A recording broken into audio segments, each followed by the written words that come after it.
Everybody wants to fall in love.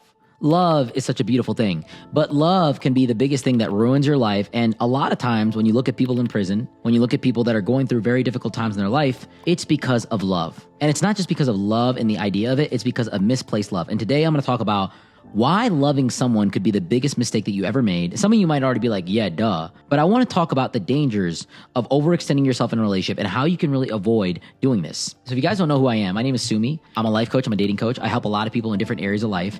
And if you ever want to connect with me, the links are down below to click on my Instagram, my TikTok, follow me on all my platforms, hit that bell notification to stay on top of all my videos. And let's jump into today's episode where I talk about how love, theoretically misplaced love, is the most dangerous thing that you can ever do in the world.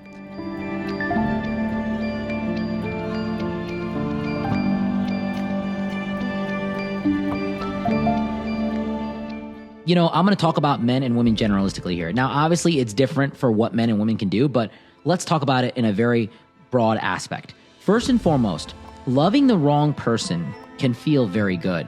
It can feel amazing. And a lot of times what you have to understand as human beings is that we're attracted to toxicity. We're attracted to people that are volatile, that are up and down, that give us a roller coaster of emotions. We're not actually attracted to the person that's very healthy, because healthy behavior is typically very peaceful. And peaceful is predictable. And predictable is boring. And human beings don't want to be bored. We always want to be entertained and stimulated, especially in today's world. So what you have to understand is that the healthier the relationship is, the more boring the relationship is.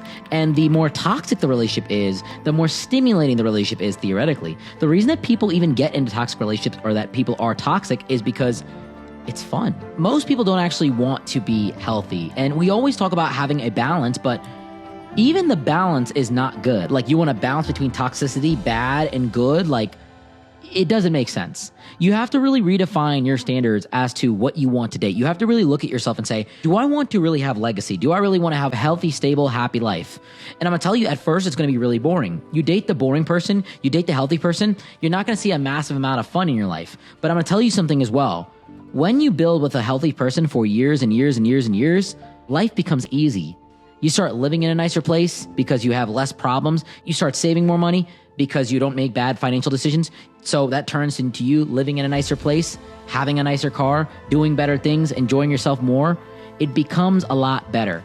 And so I always recommend dating the healthy person, but people don't like to date healthy people. They like to date toxic, volatile, and crazy people. But I want to talk about how dangerous that is. Pretty much every guy I know that's in prison is there because he wanted to acquire a woman, or to gain the attention or the love of a woman that was out of his reach. And so he wanted to either make more money, or he wanted to, in a sense, really do something with a woman. A lot of guys I know that are in prison right now are there because of a woman, because they got physically violent with her, they did X, Y, and Z that messed up the relationship. And I'm not saying that this is good, and I'm not saying that they should not be in prison. I'm saying that love makes people crazy. I have been someone that's been crazy in love, and I've had women be crazy in love with me. And when you're crazy in love, and when you're thinking emotionally, the output of your life is not logical. More than anything, people will waste your time. People will lead you on. The time, effort, energy, resources that you put into the relationship can go to absolutely nothing. And it is absolutely devastating to see that person move on with somebody else that you put so much into. And people can move on. People are quick to let go. People are quick to just say, hey, this is too much. I gotta walk away. So love is not what you should build a relationship on. In fact, the foundation of a relationship should really be compatibility, how well you guys are actually going to mesh together, and what your core beliefs are really at. So I don't think you should date somebody that you're in love with. I think you should date somebody that you're compatible with. Do they make sense for you religiously? Do they do the right things every single day that agree with your schedule, your time frame, and what you want to do? Do they have the same timeline of having kids and a family that you do? Do they even want kids and a family? Do they even want to get married? What do they actually want in life? What is their 5-year plan, and how does that really correlate with your 5-year plan? If things are making sense and they're, corresponding, then it's good to date that person. And you have to make some compromises in pretty much every situation. But for the most part, it shouldn't be so hard to make. When everything makes sense in the foundation, love is very easy to build. Love is effortless. Love is actually very, very much a cherry on top. But when you base a relationship out of love, you're setting yourself up for failure emotionally.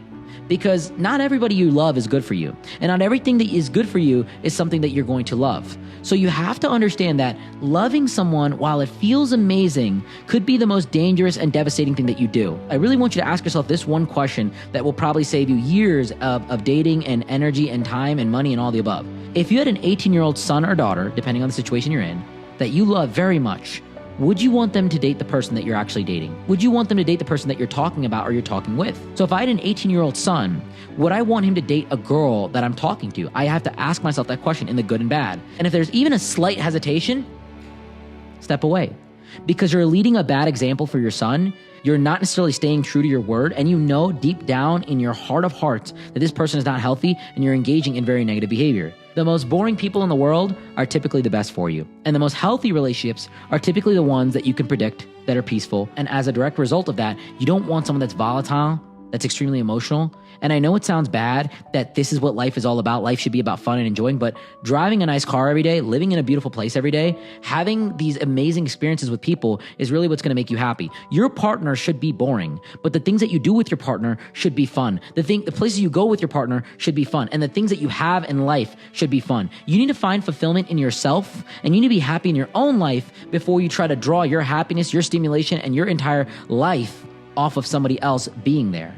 I am happy with myself. I'm happy with the things that I have. I'm happy with the things that I do. I don't need a woman to be in my life to be very happy. I would love to have somebody to experience this with me, but I can very much have my friends, my family, and good people around me experience it as well. I would love to have a partner that's boring, that's happy, that's healthy, that's stable. I know it sounds bad, and then experience cool and crazy things with them, and we can both control the emotions as they come. So I hope this makes sense. I really appreciate you for taking time out of your day to learn more about dating, relationships, lifestyle. And if you guys ever want to connect with me, just message me on Instagram. I'm super easy to talk to. With that being said, guys, until next time, Sumi out.